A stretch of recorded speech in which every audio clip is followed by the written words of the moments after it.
In the year of 1947, the British decided to leave India, but just before they packed their bags, they had made India bleed even more by pushing it into a deadly civil war.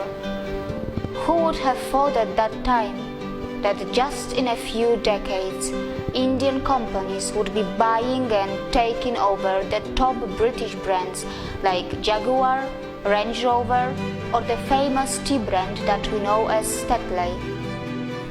Who would have imagined that an Indian brand Tata would buy a steel company Corus and provide jobs to the British in their own land, but without making it a colony?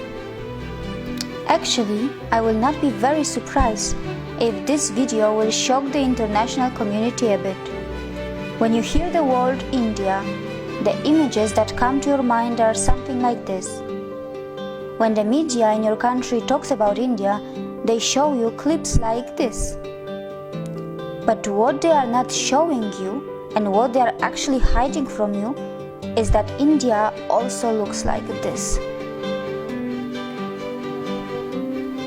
Who could have thought a few decades earlier that the British government would be panicking and calling a special session of parliament when an Indian company Tata would decide to sell their brand Corus, which would be making thousands of British jobless?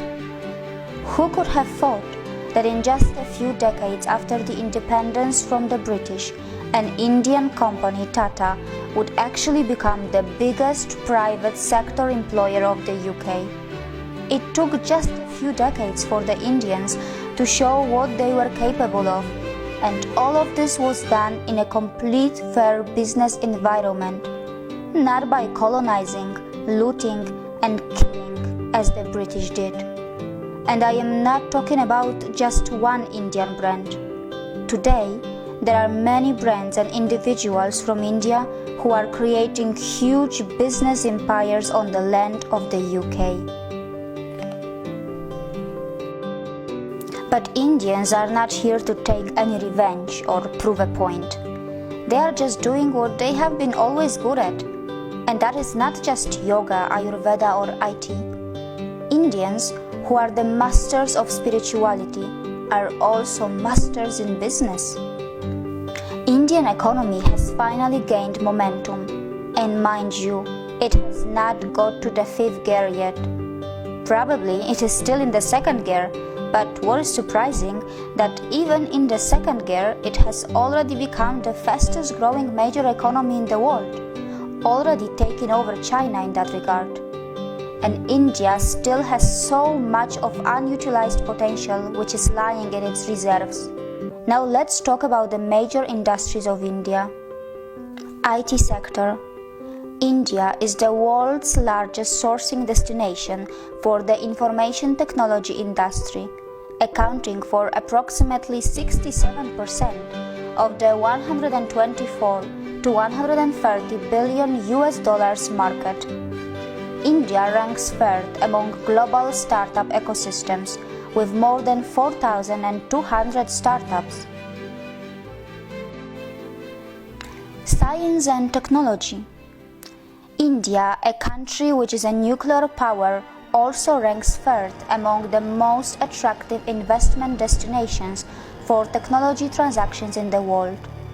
The Indian Space Research Organisation, ISRO, has completed its mission of developing India's independent navigation system by launching Indian Regional Navigation Satellite System, which means India has its own version of what in the West we know as GPS. India is constantly helping other countries like Singapore, Germany, UK, and many more to launch their satellites as well. It has successfully undertaken space mission to Moon and even Mars. Pharmaceuticals sector. The Indian pharmaceuticals market is the 3rd largest in the world in terms of volume, and India is the largest provider of generic drugs.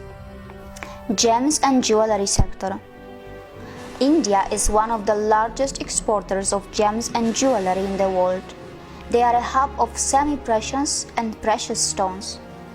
How many of you actually knew that 95% of diamonds in the world are cut, polished, and processed in India? And most of it happens in just one city of India, that is called Surat. Healthcare sector. India is fast becoming a hub of medical tourism of both types of healthcare, modern medicine and natural, which includes Ayurveda and other natural treatments. It has the advantage of the new state-of-the-art hospitals and well-trained and high-skilled professionals, which is supplemented by its low cost. The cost of surgery in India is about 1/10 of what in the US or Western Europe. India is a top destination for you, whether it's about natural treatments, a heart surgery, a cosmetic surgery, or a dental treatment, which your country's natural insurance may not be covering. Real estate sector. India is building future cities of the world with a massive plan of building 100 smart cities. To give you an example, over 5 million homes are under construction just in the national capital region of India. A majority of people in India still live in villages, and India is preparing itself for the biggest migration of its people from villages to the cities, at a scale which the mankind has probably never seen before. Infrastructure sector. India is growing its infrastructure at an unbelievable speed. Did you know that its capital already has around 250 kilometers of modern metro rail? And it's going to add a few hundreds more, which is going to make it the biggest in the world, close to Shanghai. Almost all its major cities are seeing the rapid development of metro, and the construction of bullet trains connecting the major cities are underway too. Not just that, India is developing infrastructure in the other parts of the world and growing its influence by making ports and developing other mega infrastructure outside India too. Automobile sector. Apart from all the international companies which are lining up to make the most of India's automobile market, which is literally exploding, India's own brands are not far behind. From the premium brands of Jaguar and Range Rover to the cheapest car Tata Nano, India has it all. You will be surprised to know that India has a long list of its own automobile brands like Mahindra, Hero, TVS, Ashok Leyland, Bajaj, Force Motors, Eicher, just to name a few. Hero is the world's largest manufacturers of two-wheelers. Mahindra are another big name who were very close to the acquisition of Alfa Romeo a while ago. Agriculture sector. India is the largest producer, consumer and exporter of spices and spice products. It is also the source of the delicious mangoes, pulses and famous basmati rice that is known for its taste and fragrance around the world.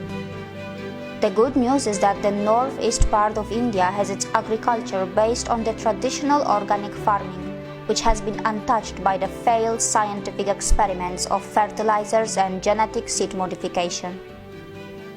How many of you actually knew that India, which is nearly half in area of China, and the US actually has more arable land than China and is second largest in the world, only marginally behind the US? Also, other sectors of India are worth a mention here, such as cement industry, which is the second largest in the world. Also, India is growing rapidly in biotechnology, aviation, banking and insurance, film industry, media and entertainment, and many more. It is also a big exporter of textiles, which includes finest silk, pashmina, leather, and marble. Besides, how many of you actually knew that some of the top brains in the world are either Indian nationals or of Indian origin? Sundar Pichai, an Indian who has studied in the Indian Institute of Technology, is now the CEO of Google. Satya Nadella, who is the CEO of Microsoft, is a graduate from Manipal Institute of Technology in India. The CEO of Adobe Systems is also an Indian, and his name is Shantanu Narayan. And these are just a few names. There is a long list of global CEOs from India. So no matter where you are in the world, whatever country you may belong to, whether you are a young boy or a girl in a primary school or a college, you must know that sooner or later you will have to have something to do with India. And it is inevitable because India is fast establishing itself as a top 3 economy of the world, and its true potential is even bigger than that. So it's better that you start educating yourself about the rising economic powerhouse that we know as India, because your future belongs here too.